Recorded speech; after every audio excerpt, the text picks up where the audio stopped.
NTTVproject.org.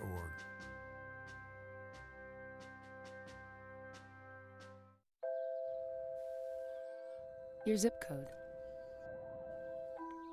Just one number different, and you might have a whole other life.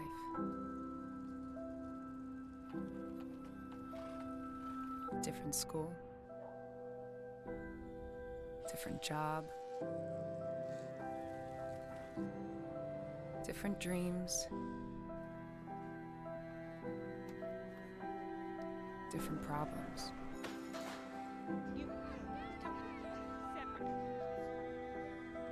In America, the zip code you're born in can determine your future. The Y works to change that, with programs and services that help everyone thrive, no matter who you are or where you're from. For a better us, support your local Y today.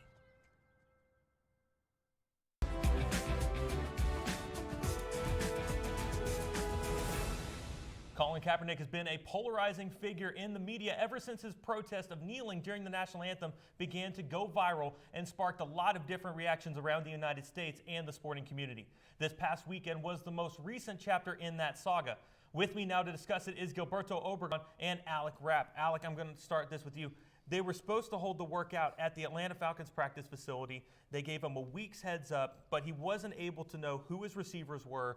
He wasn't allowed a film crew, and ultimately Colin Kaepernick ended up canceling 30 minutes before the practice took place and moved it to a high school 60 miles away.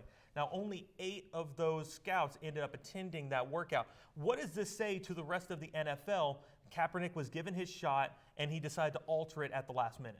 Well, I think you can argue, we talked about this before, that the NFL didn't do a great job of doing this. He probably should have had 2 weeks' notice. But at the same time, changing the workout 30 minutes before I believe the high school was 40 miles away. That's just something that really shouldn't be done. Stephen A. Smith said that, scheduling with a high school is something that it takes time.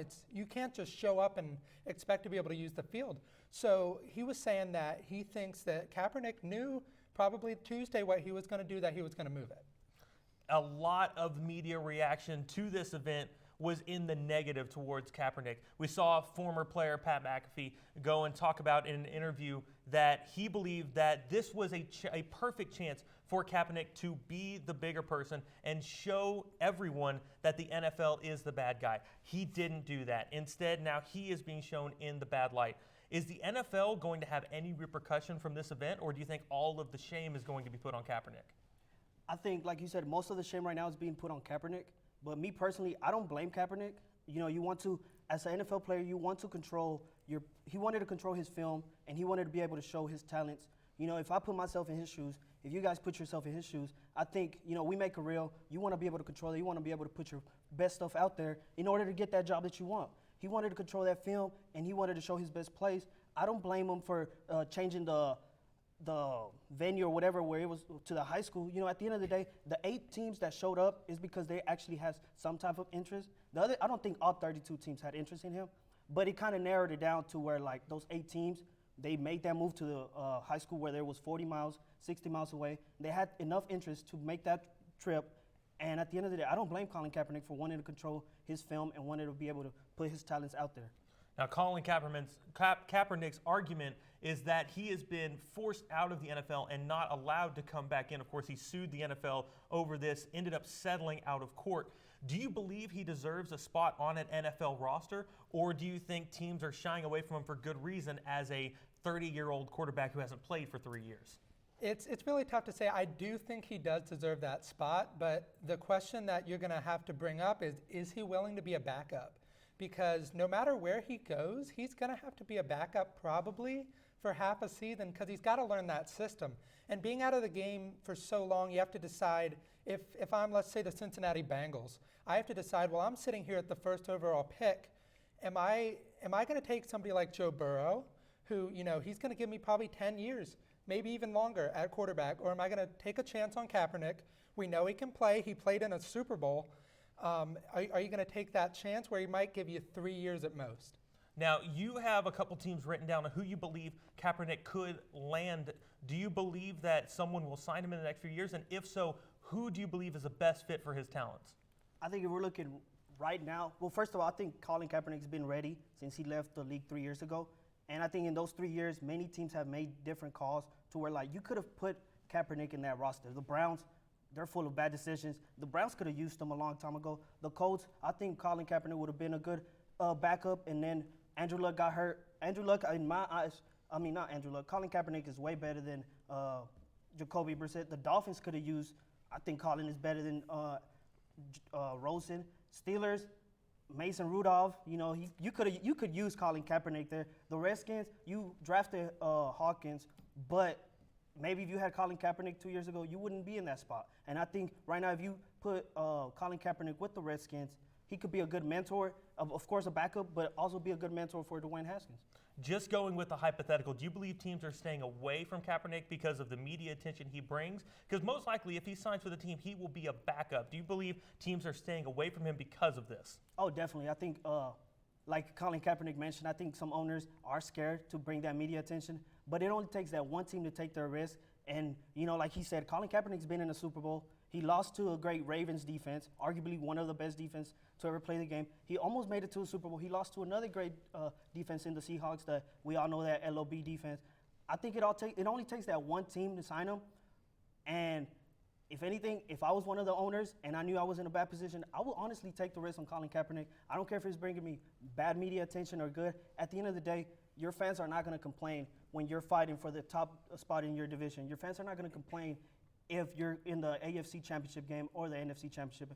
And they're certainly not going to complain if they're in the Super Bowl. All right, guys, well, we have to take one more break. But on the flip side, Garrett and Bront will break down the Cowboys' win this past Sunday over the Lions. Don't go away.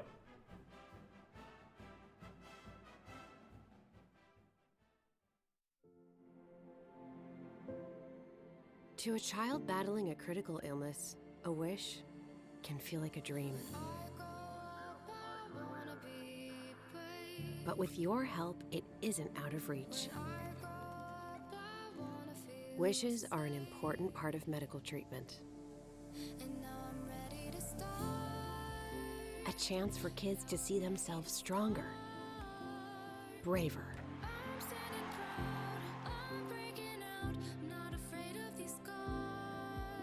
to see that the impossible is possible. Wishes can give kids the strength to fight,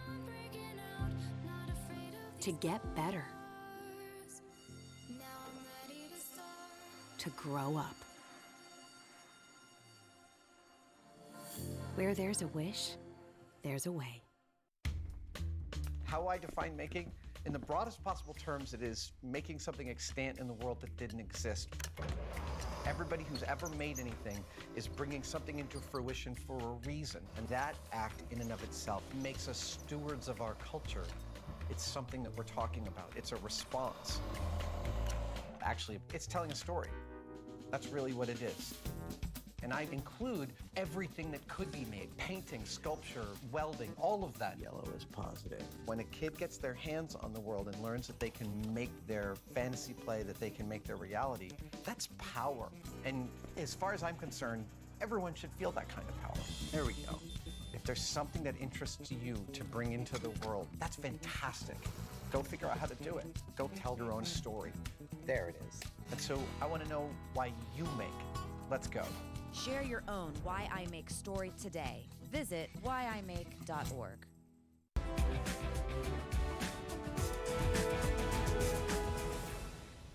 The Dallas Cowboys found their way back to winning ways this past weekend after defeating the Detroit Lions on the road 35-27.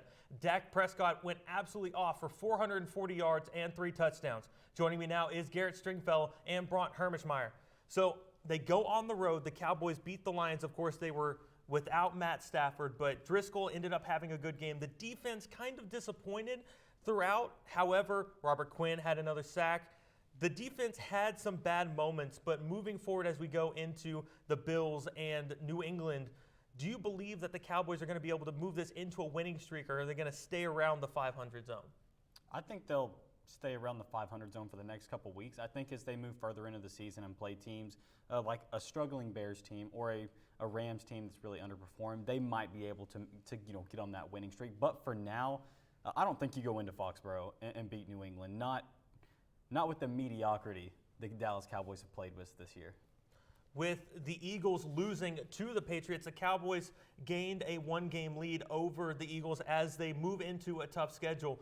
Do you believe they're going to be able to extend that lead, or do you have the same mindset as Braun, as they're going to kind of fall back into the 500 area?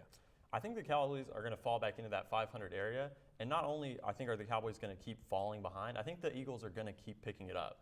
You look at the Eagles' rest of season schedule, they have a tough test next week, same as the Dallas Cowboys. The Cowboys have the Patriots, the Eagles have the Seahawks. But the rest of season schedule, the Eagles get the Dolphins, they get the Giants twice, the Redskins, and then also the Cowboys. And their team is a lot healthier than when they played the Cowboys earlier in the year. So they may have gotten stomped in, but they're very different teams at this point in the season. And I think that the Cowboys' schedule, much tougher, not exactly playing the way you would expect the Cowboys to be playing at this time of year. I think this is a dangerous rest of season for the Cowboys. Everyone talks about Amari Cooper and what he can bring to this offense on, is he going to get a big contract after this season with Dak? But in this game, it was Michael Gallup. Michael Gallup showed up and had over 100 yards receiving, was absolutely outstanding in the passing game, adding to give Dak the ability to go for 400-plus yards. What surprised you about the young running back or the young wide receiver, and do you believe he's kind of finding his stride now in this offense? Nothing surprised me, actually. I think since the latter part of last season, he's really performed well. Obviously, last week was a breakout game, but I think if he was on a lot of other rosters that didn't have an Amari Cooper or Randall Cobb, that you would see more of that from him. The great thing with the Cowboys wide receiving core is that they have 3 guys and 2 tight ends that are both, Jason Witten has kind of declined a little bit, but the Cowboys receiving core itself is arguably top 2 or 3 in the league. So I think if you saw Michael Gallup on, let's say, a Lions team, I think you might see more of that performance on a weekly basis if he didn't have an Amari Cooper there. When you flip back over and look at the defense, Anthony Brown is now going to have surgery and is out for the remainder of the year. Is this defense now going to struggle even more in that secondary, or do you see a young gun stepping in, supplanting himself, and maybe keeping this defense propel them into top 10 in the league again? I think the defense is only going to continue to decline. I think they've disappointed so far, and I think they will continue to decline. You gave up 17 points to the Giants, 21 points to the Redskins, gave up 18 again to the Giants. Now, your offense is scoring 30-plus in all those games. In every single Dallas win, the offense has scored 31 or more. In every single Dallas Cowboys loss, they have scored 24 or less. But I think ultimately that the defense is going to come in and disappoint. You know that they're not going to hold teams to 10 or less or 15 or less. So you know that the offense has to go out there and score 25, 30 points to get a win. The struggle with this offense is they have had turnovers the last 2 games. They've started the game with a turnover on the first drive. Do you believe that the offense is, as the quote I believe went, a lawnmower coming out of winter, or do you think they're going to finally catch their stride and figure out what they're doing early in games? A lot of media personnel, a lot of reporters have asked, Dak, Jerry Jones, Jason Garrett, why haven't y'all, what are y'all going to do to fix these slow starts? And, they said if we knew the answer to that, we would have done it a long time ago. So I don't know really what it is, and I don't think anybody really knows what it is, but it's obviously a problem. A good thing for them is in the second, third, and fourth quarter, they found a way to pick it up, and they're number 1 in the NFL in passing yards and total yards. The offense has been a total surprise under Kellen Moore this year, and it's been a positive surprise at that. Now, you mentioned that you believe that the Eagles are going to actually win the division. What's the record you believe the Cowboys are going to finally end up with, and do you think they're going to be in conversation for a wild card? I don't think the Cowboys would be in conversation for the wild card if the rest of their season schedule goes as I think it's going to go. I think the Patriots and the Bills, I think those are 2 losses. I think those are 2 very good defenses. They're going to hold your offense down. And then, obviously, the defense is not going to stop the Patriots' offense. And the Bills, their offense has been shaky, but Josh Allen is kind of finding his own. He's had a couple of big offensive games. Bears and Rams, you got to win at least one of those 2 games. You'd like to see the Cowboys go in and win both of those games, especially against the Bears.